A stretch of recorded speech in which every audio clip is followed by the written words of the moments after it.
You can't win them all. Not in Minnesota, anyway. This is Locked On Nuggets. You are Locked On Nuggets, your daily Denver Nuggets podcast. Part of the Locked On Podcast Network, your team every day. Welcome to Locked On Nuggets, your daily Denver Nuggets podcast, part of the Locked On Network, your team every day. Thanks for joining us and making us your first listen. Appreciate you guys being with us here on Thursday morning, and joining us. If you're joining us on the live show, folks still hanging out with me. I can't believe it. I popped down here at 11:45 after the Lakers and the Clippers played an overtime game. I was like, all right, I may not even promote this because nobody's going to join, and yet we still got folks hanging out with us in the live show. If you want to be part of that crew, just go to youtube.com/LockedOnNuggets. Subscribe, turn on notifications, and you too can be part of the fun in our live shows. But if you're listening to us on the podcast form, appreciate you guys being with us on Apple Podcasts, Spotify, or wherever you get podcasts. Reviews are always appreciated. On today's show, we'll talk about the Nuggets lose. First loss of the season to the Minnesota Timberwolves. We'll get into the reasons why. We'll get into why it's hard to be vexed, even though there may be a few more coming. We'll talk about Minnesota's specific challenge that they present to the Nuggets this season. And we'll take a little bit of a look around the entire conference a little bit later on. So I do want to let you know that today's show is brought to you by FanDuel. Make every moment more. Right now, new customers can get $150 in bonus bets when with any winning $5 moneyline bet. That's $150 if your team wins. Visit FanDuel.com/lockedon to get started. Comment section, just checking in. Big Honey says, ugly loss, but I'm by no means mad. What a difference a year makes. What a difference a title makes. A year ago, I would be dealing with Fire Malone and why does KCP exist? And probably no criticism of the bench because they're all young and everyone likes young players. I will talk later about some of the problems with that bench. Jamal is just off tonight. Look, we can start there. Wolves play great defense. Probably where we should start. Grace says that's probably where we should start. Wolves played great in this game. Wolves win 110-89. The Denver Nuggets scored 89 points in this one. Not a banner night for the Nuggets, who have been so dominant. I got to be honest with you. And I kind of hinted at this after the previous game, that this one was pretty predictable. It's not hard to see this one coming. So the Nuggets played on Friday and they weren't great versus Memphis. Then they played on Sunday and they were great versus OKC. I thought they were actually pretty good versus Memphis, but Malone didn't think so. And then on Monday they were real rough. That was a nondescript game in which that opponent simply was never going to beat them at home. The Jazz are not equipped to beat them at home. Okay. During the postgame press conference, Malone listed off all of the things that were bad. Fourth quarter defense, transition defense, turnovers being a problem. All of these things all the way down. And he said, I'd rather work on these things after a win than a loss. And in that press conference, I almost stood up and yelled BS on him. I would not do that because that'd be extremely rude. But no, he wouldn't. I know he wouldn't. And then the reason I know that Malone does not want to have situations where they play badly and win is because they will not self-correct. And I want to be clear. This is not a Nuggets thing. The Nuggets have been very emblematic of it over the years. But it's not limited to this group. Anytime you have this group of athletes just trying to get through 82 games, if there isn't something to force them to change, they're not going to, because it's too much effort to try and be that intense and up and down. You have to be so even keeled. And so what kind of happens is you settle into this groove. And if you start to slide a little bit, if you start to veer off, if you're off center a little bit, if you're winning, there's nothing really to force you to be oh, I need to balance that out a little bit. You're just well, you got the job done. Can't be that bad. And that's just how it is. And that was very evident with how they played in Minnesota. In that it is easy to chalk this up to shooting. and I don't think that that's incorrect to chalk this up to shooting. Could Denver have won this game if they just shot better? Yes. They could have won this game if they shot better. Grace says, I knew they'd lose today, so I'm fine. Props to Grace. They shot 6 of 33 from three-point range for 18%, and they shot 39.6% from the field. They also missed 3 free throws. Like, it was a bad shooting for sure. Jamal, I think, started 0 of 9. I mean, it was nightmarish. He even wound up 5 of 16. Joker's going to get a pass because he finished with 25 points, 10 rebounds, and 3 assists, and probably would have had more assists if anyone could hit the bottom, hit water if they fell out of a boat. But Joker had 25 points on 23 shots. That's not his usual standard of efficiency, right? Like, he goes 11 of 23. He shoots less than 50% from the field. It's the bar's high for Nikola because it has to be. You have to judge him based off of what he's capable of, right? Like, you can't be like, well, for most players, it's a good game. Yeah, but Nikola's not most players. And once again, 5 turnovers. And we'll talk about that, I think, in the second segment. Denver could have won this game better with that. Denver could have won this game with better defense. Aaron Gordon picked up 3 fouls early and just never got into a rhythm. He only played 18 minutes in this game. He played 18-27. And, I don't think AG was effective. I don't think anyone's effective versus Anthony Edwards for this team, who finished with 24 points on 8 of 16 shooting. 2 boards, 1 steal. 2 boards, 1 assist, 2 steals for Anthony Edwards. Mike Conley got to the rim. He was 7 of 9. Like, Mike Conley shot 7 of 9 in this game. Mike Conley is long in the tooth, and he shot that well. Cat didn't shoot well. He was 7 of 19. But I thought Cat battled and played a really good game. This is one of the better, more balanced games Cat's played against Jokic.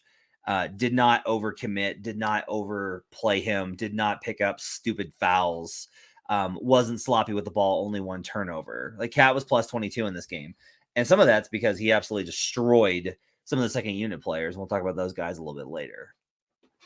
In general, it's hard to be like, oh no, 4-1. What a disaster. Ian says, I think this loss is partially an overconfidence loss. I think in part it's just because they didn't correct themselves to play as well as they have. And to play as well in the way that they have is even harder, right? Because they play precision and all these types of things. The Wolves are also legitimately a tough matchup. And one of the reasons is all of the talk about like the Rui defense, which really I think in Denver, we kind of identify as the PJ Tucker defense, right? Because that's when it started, is Tucker guards Jokic, Embiid guards the rim. The Wolves can do that better than anybody because of the size of their 2 guys. They can flip off between Gobert and Towns. And Towns did a pretty good job on Jokic tonight. It's one of the reasons Jokic took a lot of threes. I knew Jokic was going to take a lot of threes. I actually bet that Jokic would take a lot of threes, and he couldn't get one more home for me. One more for my same game parlay on the NBA bet stream. One more, homie. I'm never gonna complain to an athlete about his performance in a bet from a betting standpoint. It's my fault for not being like, yeah, they're gonna be flat, is what I should have done.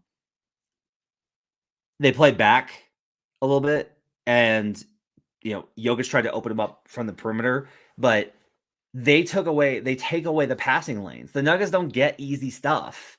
And that was like number 1 on the Wolves board, was do not let them get easy stuff. And they have such size and physicality, and they have defenders like Jaden McDaniels and Nickeil Alexander-Walker. Like, I really like this Wolves team. I liked it last year before they got hurt. And then I really liked it coming into this season. I think they're going to be really good. Now, does that mean that I would take the Wolves over Denver in a 7-game series? Obviously not. Does it mean that I think that I would take the Wolves to win, to push it to 6 games or 7 games? Probably not, right? I still think Denver's fastball is better.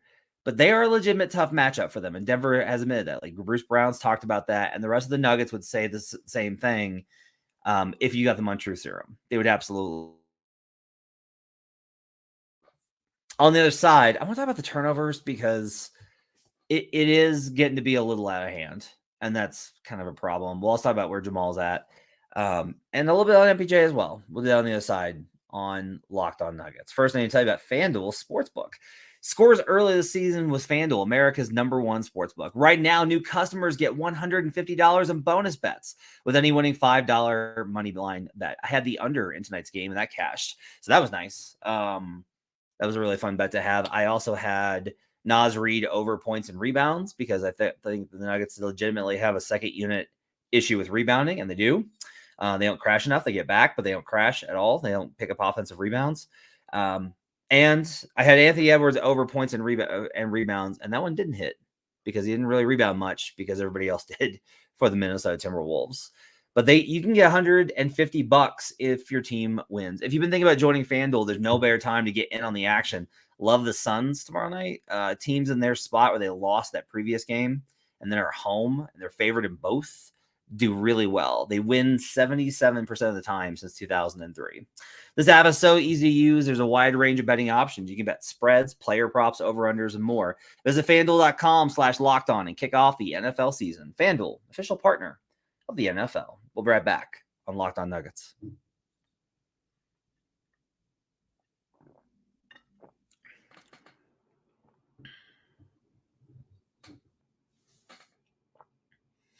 Back here on Locked On Nuggets. Thanks for joining us and making this part of your day. Appreciate you guys being with us on a Thursday. We'll have probably a later show today in the afternoon on Thursday. And then Adam and Swipe will be with you on Friday. And I think we're probably going to do a post-game reaction show to the Friday night game, first tournament game versus the Mavericks. By the way, I like the Nuggets in the bounce-back spot there. Snowwolf says, why did AG only play 18 minutes? We need to get more minutes out of the starters. So part of that, the reason was... okay. So part of the reason was foul trouble. He picked up 3 fouls early. 2, I will say this. Malone seemed to figure out pretty quickly this was not going to go the way they wanted. The second half rotations, to me, were very indicative of a guy that was like, hey, let's try some stuff out. Like, let's see how this goes, because I want to see what this looks like with these guys. You had an extended period with Zeke Naji running with the starters. You had extended minutes with Christian Brown with the starters as well. Like in the second half, they had lineups of, they ran out, like they started to bail a little bit early, like 137, but there was Christian, Jokic, KCP, Reggie, and Peyton. And that's like at the 3:30 mark of the third quarter. That's not the normal rotation. That's not what you do when you're trying to win, because the starters hadn't been able to make a big enough dent. The starters were minus 14 to start the game. Like they dug a 14-point hole at the beginning of the game. And then the Zeke Naji when Zeke came in because Aaron had foul trouble, that lineup went -8 and they weren't able to make any traction. And so basically what you had was you had one bad stint to begin with the starters. And anytime that Jokic is a minus, you're probably going to lose the game. So you had one bad stint with the starters in the beginning. Second quarter wasn't good enough. Third quarter wasn't good enough. And that was it. You know, and there wasn't any punch there for them to be able to feel like, okay, we can get back into this. They put starters back in the fourth quarter kind of to see like, hey, maybe we can get some momentum. Like maybe we could push this out a little bit. Like 9-minute mark is Porter, Jokic, Murray, Gordon, and Strother. But again, like why is Strother in for KCP? And he's getting guys minutes because they're playing 5 and 7. You know, the Nuggets, this was 5 and 7 for them. They played Friday, Sunday, Monday, Wednesday. They're playing again Friday. They're playing again Saturday. They're in between sets of 3 and 4 days. This is a 3 and 4 in the middle of a set of 3 and 4 days. So he's obviously, I think, all that is kind of a thing there. My only concern is the media chewing up the Nuggets when the respect just started, but a Mavs win saved them. I wouldn't worry about it. I think they won the title, so they get a little bit of breathing room for a little bit. Gray says the opening schedule is brutal. It's like that for most teams, and the reason is, so here's what's really messed up though. Okay, I looked at it. None of the tournament nights in November on Tuesdays or Fridays, starts on this Friday. None of the schedule nights on Tuesday and Friday are back-to-backs. None of them. That's a good thing. right? Because you actually get good games on the tournament nights. If we're going to do this thing, let's actually have them be games that theoretically the teams can play in. But they have a higher number of back-to-backs in November than December, collective as a league. It's weird. Back to this game. So AG doesn't play much. I think that there was a lot of like, hey, let's see what these other things kind of look like. Get AD some rest. He's not being as effective as they want to be anyway, so it's kind of okay. The turnovers are getting to be a little bit of an issue. And look, it's Jokic, and he's dominant, right? He's the most dominant player in basketball. He's the best player in basketball. I have a hard time being like, yes, five turnovers in 29 minutes and 58 seconds. 5 turnovers in 30 minutes is okay. 9 the other night. It's getting a little bit out of hand. And they're not all on Jokic. Like sometimes it's miscommunication. They're still ironing out whatever. They're sloppy. They're not focused, whatever. It is just kind of a little bit of an issue where they give up, especially the thing that killed them tonight that hasn't in the past. The bench unit has been so good about covering up turnovers and getting back and not preventing transition points. The Wolves had 22 points on 16 turnovers forced tonight for Denver. That's a really high mark per possession, right? If you've got, that's 1.375 points per possession off turnovers. That's high. To compare that, the Wolves had 14 turnovers as a team. So they only had 2 more. The Nuggets only had 2 more turnovers than the Wolves. But the Wolves generated 10 more points off of turnovers than Denver did. Denver only generated 12 points on 14 turnovers. And that was kind of the problem, is that they're pick sixes and these type of things. And the Wolves were just more forceful in getting back. I thought the defense was really good. Big Honey says, yeah, turnovers have always killed us. Jokic has always kind of pointed this out, that they've always been a turnover team. And it's not like he wants it to be, but it's impossible for the Nuggets to play the style that they do and not produce turnovers in an 82-game season. They're always going to have turnovers. I'm just saying, like, you got to figure out ways to tone these down a little bit, because you can't be giving the opponent 22 points and essentially freebies. You're going to have a really hard time making up that differential.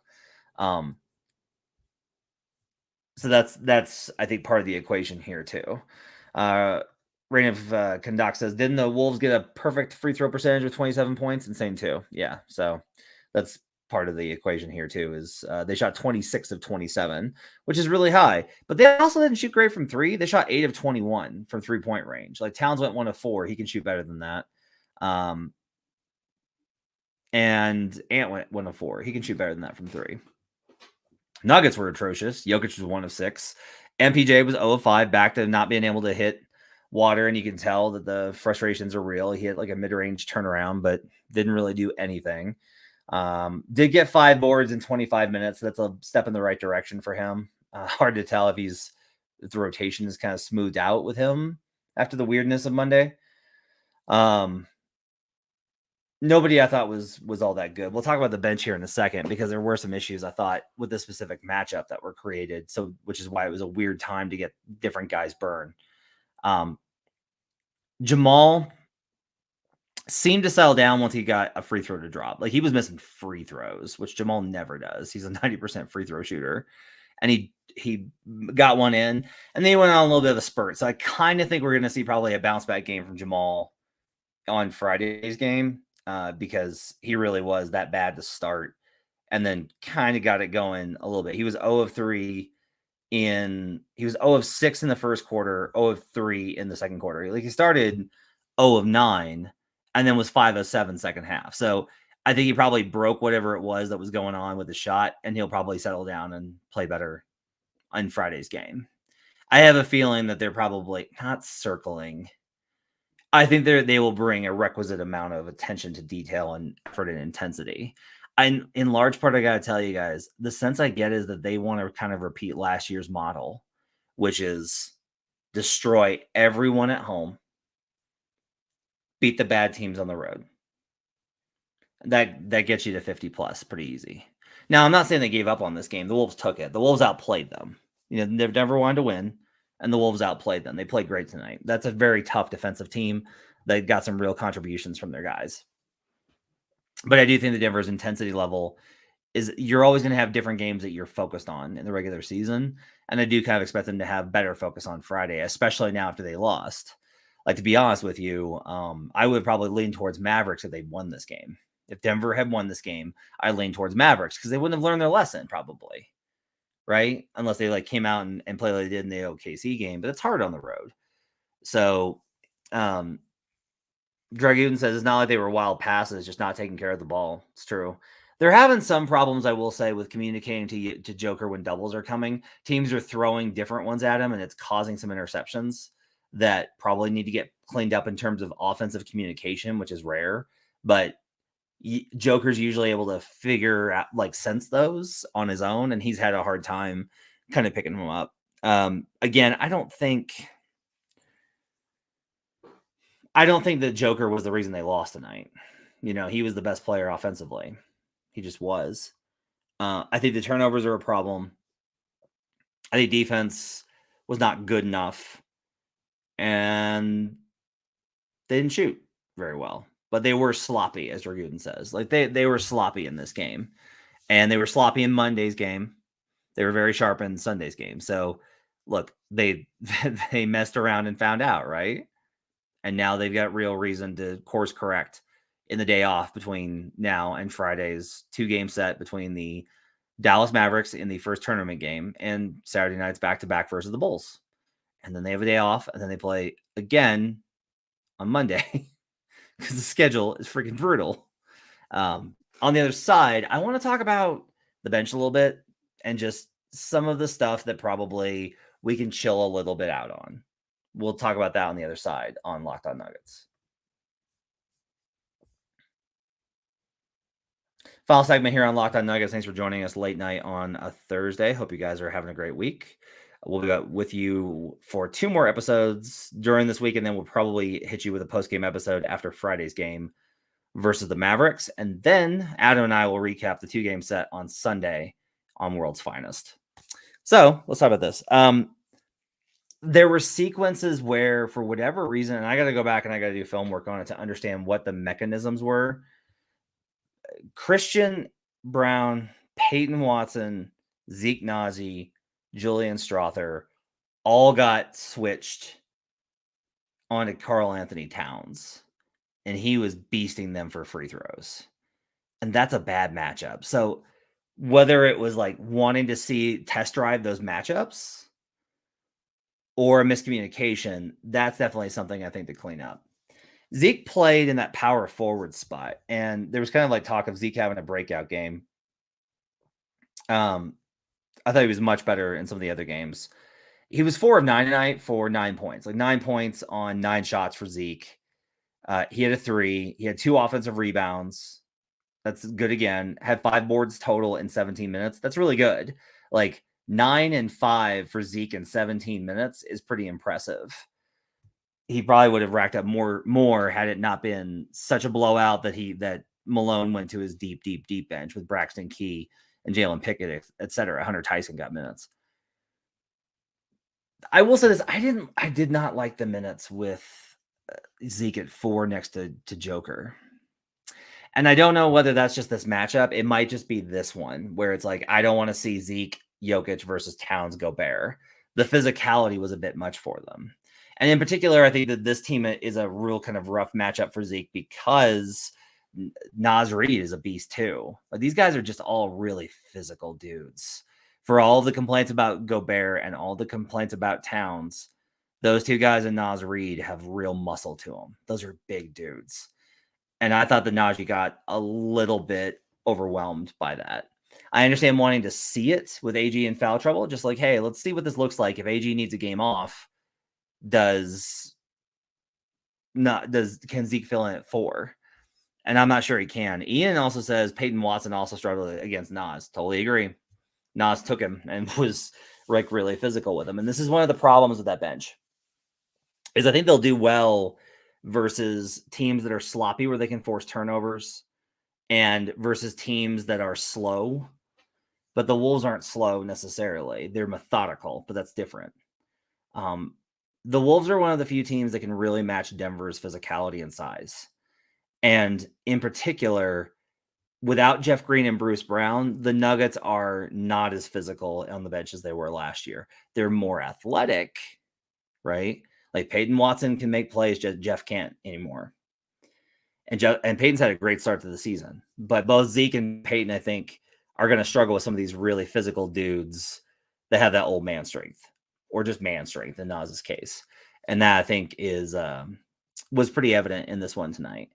I don't love the Zeke. I think part of the reason I don't love it is just where the Nuggets have kind of evolved to.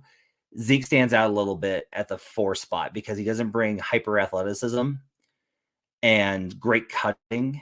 He was just a little bit lost there. He also doesn't necessarily play a lot with those units anymore. Like he'll play with Jokic sometimes, but he's very rarely played with the starters. And that's maybe the benefit of this, which is like Malone's like, yeah, I want to see what that looks like, or give Zeke some time with them to understand what it looks like in case he needs to play with them. And both those things are definitely possible. But I did think that I wasn't crazy about how that looked.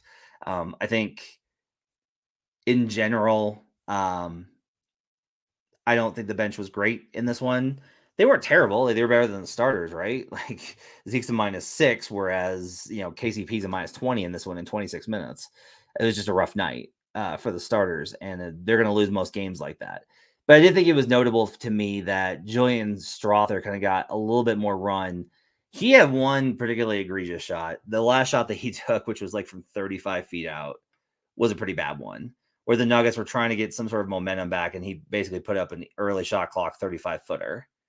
And that's not the one, right? And that's mostly just like trying to get something going and feeling confident in yourself. But it is a tough one. I will say I'm pretty proud of the fan bases in general. Now, this is only the first loss. If they were to lose more, people would probably become frustrated and pinpoint various people. But look, rotations were all over the place, which to me is more of an indication with where Malone's been at. If the rotations are weird, it's that I think that's probably on purpose. And you could say, well, Gordon got in foul trouble. Yeah, but Gordon didn't foul out, right? Like AG finished with 4 fouls. He had 2 more on the deck. And they still managed his minutes, and they managed KCP's.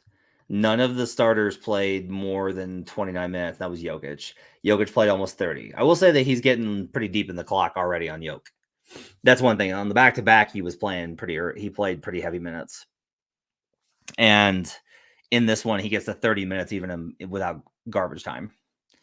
And so they're already pretty deep in the clock on Jokic and got to figure out ways to survive that. Especially the bench has been good overall. You might have to just like live a little bit more with these minutes, though. I feel pretty confident Jamal's going to bounce back. I feel pretty confident the Nuggets will tighten up things between now and Friday. I'm expecting a much better Aaron Gordon game on Friday.